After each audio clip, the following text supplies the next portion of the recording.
you ever wonder why some people vanish from the party, even when the room is full of people who claim to love them?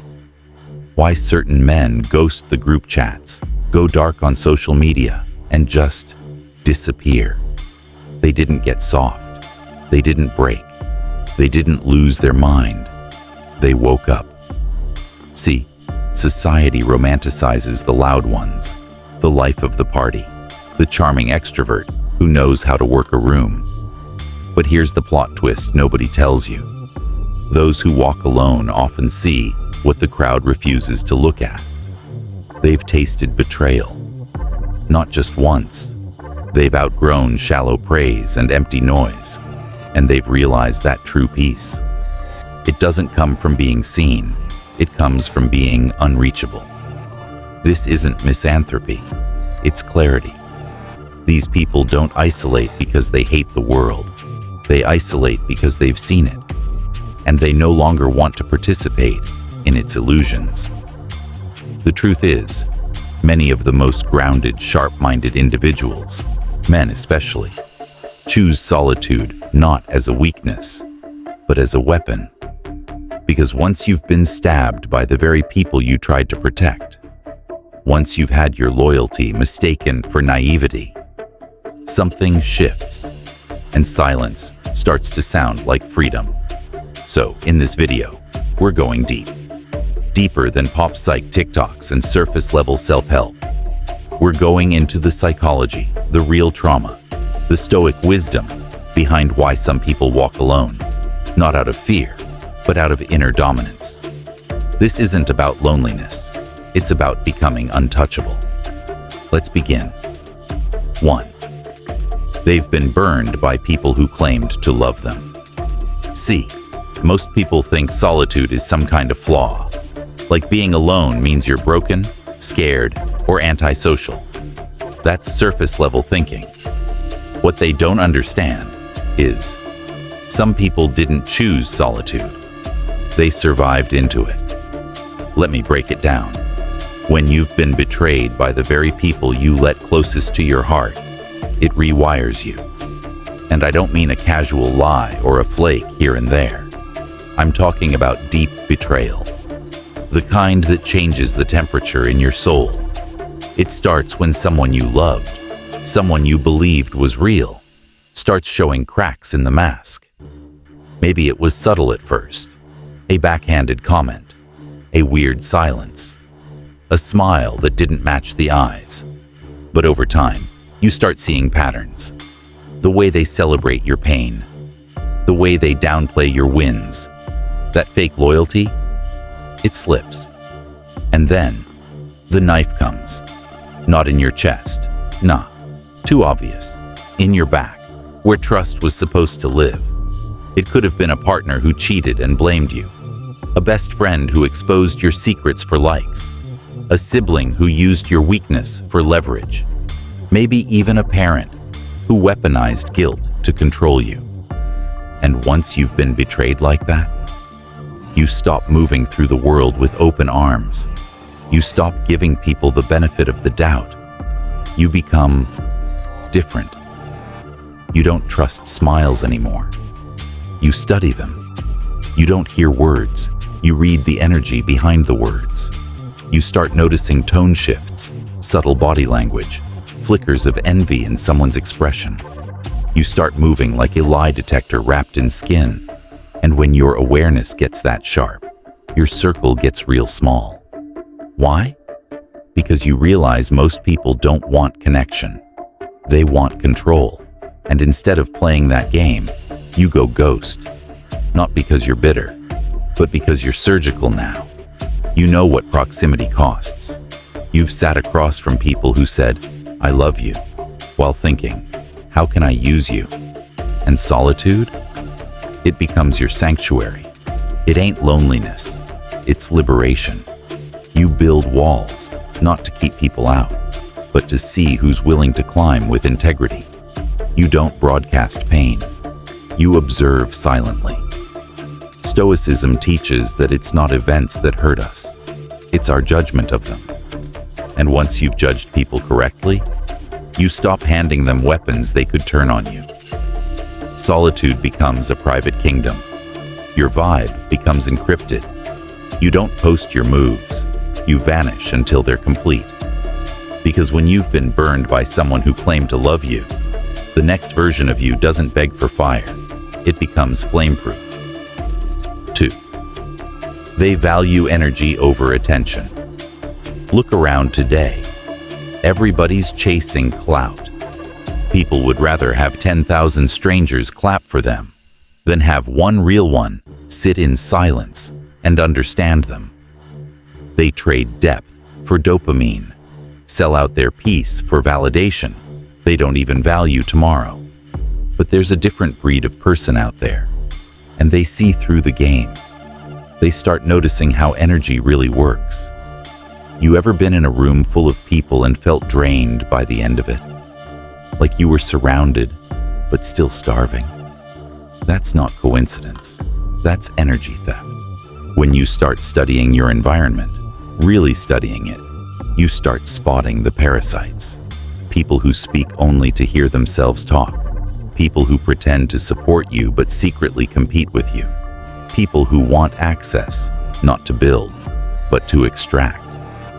So what do the wise ones do? They retreat. Not out of weakness, but out of wisdom. Because now they're paying attention to the cost of every interaction. They know that every conversation either deposits energy or withdraws it. And most folks, they're emotional pickpockets. They come with flattery, then ask for favors. They show fake concern, then gossip behind your back. They pretend to listen, but never hear you. And once you've felt that enough times, solitude starts tasting like honey. You realize silence isn't empty, it's charged. You start asking different questions. Is this person expanding me, or just orbiting me for clout? Is this situation helping me grow, or just keeping me busy? Does this interaction nourish, or numb? See, energy is the real currency. And if your bank account of inner peace keeps getting overdrafted by fake friends, manipulative lovers, or performative acquaintances, you cut the damn card. You stop responding to DMs just because they're there. You stop picking up calls just because they rang. You stop going to events where your soul doesn't feel welcome, even if your body's on the list. Because your solitude, that's where your signal comes in clear. That's where your energy recalibrates. That's where you remember who the hell you are without all the noise.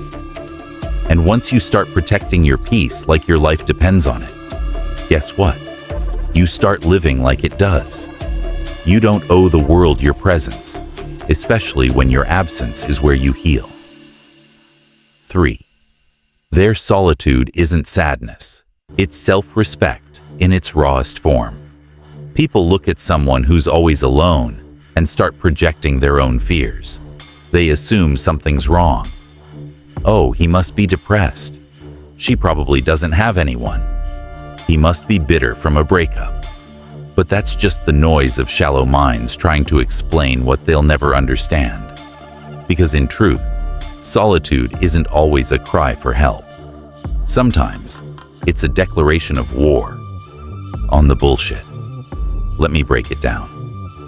When a man or woman hits that level where they stop seeking approval from the outside, they step into something most people never touch in their lifetime. True sovereignty. That's not silence. That's signal. They're not ghosting the world. They're cleansing it. Piece by piece, person by person. And when the dust settles, all that's left is them, their thoughts, and the clean air of not having to fake a damn thing. Because here's the cold truth they discovered. Most people don't even like themselves when they're alone. They need noise, validation, scrolling distractions, fake praise, meaningless sex, weekend plans, and status symbols to avoid the one place that terrifies them most, their own mind. But the sovereign individual, he's already made peace in that battlefield. He sits with his wounds instead of masking them. studies his flaws like a scientist instead of hiding them like a coward. Reads, trains, journals, thinks, alone, because he knows that everything external is rented, but what he builds inside is owned. People confuse loneliness with aloneness, but one is neediness in disguise. The other is spiritual discipline. Stoics didn't fear exile. They welcomed it. Because being exiled from society often means being reunited with yourself. And that's exactly what these people are doing, reclaiming their inner throne. They're not trying to be liked. They're building a version of themselves they can respect. And if you've ever met someone like that, you know it instantly. There's a calm danger in them, a heavy silence, like someone who's seen the underbelly of the world, shook hands with it, and then walked away cleaner than when they entered. That's not sadness, bro. That's self-respect. They've outgrown surface talk, and it feels like living in a world full of echoes. Want to drain a deep soul fast? Stick them in a room full of empty conversations. Let the room echo with celebrity gossip, office drama, weekend plans, and the same recycled opinions you can find on any trending TikTok. Watch them slowly fade into silence, not because they're shy, but because their soul is starving. See, here's what no one tells you. Once your mind starts operating at a certain frequency, you start noticing how much of society lives on autopilot. Same ideas, same jokes, same small talk. And suddenly, the things that used to entertain you feel like white noise. You stop caring about who wore what, who said what, who slept with who. You start craving things like, what drives you when no one's watching? Or, what pain shaped the man you are now? But try asking that in the middle of a casual hangout, and you'll watch people scatter like roaches under a spotlight. So what do the deep ones do? They shrink their circle down to silence. Because fake energy isn't just annoying, it's toxic. And surface-level talk isn't just boring, it's draining. They'd rather spend a Friday night walking in the dark with their thoughts than sit around nodding through a shallow convo that's going nowhere. They become conversational snipers, saying less, meaning more, speaking only when the words carry weight, and because of that, they get labeled mysterious, cold, hard to read. But what people don't get is that it's not some ego act. It's emotional filtration. You see, the more someone understands their own inner world, the harder it becomes to tolerate people who haven't even peeked into theirs. It's not arrogance, it's alignment. They're not antisocial, they're anti-bullshit. And while the world keeps trying to go viral with superficial sound bites, these people are busy creating silence so loud it humbles you. Because the real ones don't talk to be liked. They talk when the message matters. They don't speak just to be heard. They speak when the silence needs an upgrade. 5. They've found strength in solitude that groupthink could never touch. Let's get one thing straight. Most people don't think for themselves. They just copy louder people with more likes. Scroll through a feed, sit in a meeting, or hit a party, and watch how fast people start mirroring each other. Same opinions, same slang, same moral outrage, same motivational slogans they don't even practice. It's not community, it's camouflage. They're just trying to blend in so they don't have to confront how empty they really feel. But some people, they unplug from that hive early. They stop needing a crowd to feel real. They stop looking left and right for social permission. They go dark, go deep, and start building something most people can't even define: authentic inner weight. Let me tell you what that looks like. They don't echo trends. They form philosophies. They don't flinch under pressure. They become more precise. And when someone tries to sway them with guilt, shame, or flattery, it doesn't land, because their sense of self is internally governed. That's rare. That's dangerous. Because when you walk into a room full of people trying to be liked, and you're the only one who doesn't give a damn, you hold the real power. Groupthink is a prison with velvet walls. It looks cozy, feels safe, but you trade your spine for acceptance. And once you see that, once you feel how easily crowds dilute the soul, you start avoiding them altogether. Not out of fear, but out of discipline, out of respect for your own mind.